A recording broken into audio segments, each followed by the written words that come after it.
Kothagudem airport ప్రతిపాదనలు తొలుత తానే కేంద్రం దృష్టికి తీసుకెళ్లినట్లుగా ఎంపీ రేణుకా చౌదరి తెలిపారు. భద్రాద్రి కొత్తగూడెం జిల్లా కొత్తగూడెంలో అభివృద్ధి సంక్షేమ కార్యక్రమాల్లో ఎమ్మెల్యే కోనంనేని సాంబశివరావుతో కలిసి ఎంపీ రేణుకా చౌదరి పాల్గొన్నారు. కొత్తగూడెం పట్టణంలోని రైల్వే స్టేషన్ రోడ్డు పనులను పరిశీలించారు. రాష్ట్ర ప్రభుత్వానికి ఎన్ని ఇబ్బందులు ఎదురైనా సీఎం రేవంత్ రెడ్డి సంక్షేమ కార్యక్రమాల అమలుకు ప్రాధాన్యత ఇస్తున్నారని తెలిపారు. సంక్షేమ పథకాలను సద్వినియోగం చేసుకుని మహిళలు పొదుపు చర్యల ద్వారా మెరుగైన జీవనం సాగించాలన్నారు. కొత్తగూడెంలో సంక్షేమం అభివృద్ధి పనులకు అధిక ప్రాధాన్యం ఇస్తున్నట్లుగా ఎమ్మెల్యే కోనంనేని వివరించారు.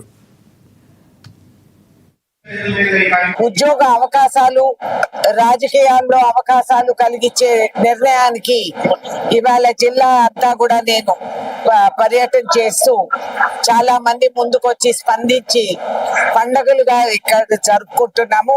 అదే సందర్భంగా ఇవాళ కొత్తగూడెం రావటం, శాసనసభ్యులు వారు కోనంనేని సాంబశివరావు గారు వెరీ కైండ్లీ నాకు ఒక ఇన్విటేషన్ ఇచ్చారు. ఇక్కడికి వచ్చి షాదీ ముబారక్, అదే విధంగా కళ్యాణ లక్ష్మి చెక్స్ పంచడం జరిగింది. సమాజంలో నిజంగానే భావిస్తే ఒక మహిళ ఎన్ని కష్టాలకి గురి అవుతుంది, ఆడపిల్ల పుడితే అయ్యో అని అనుకునే సమాజానికి ఒక మార్పుగా ఇవాళ మనం ఈ కార్యక్రమాలు చేపట్టుకోగలుగుతున్నాము.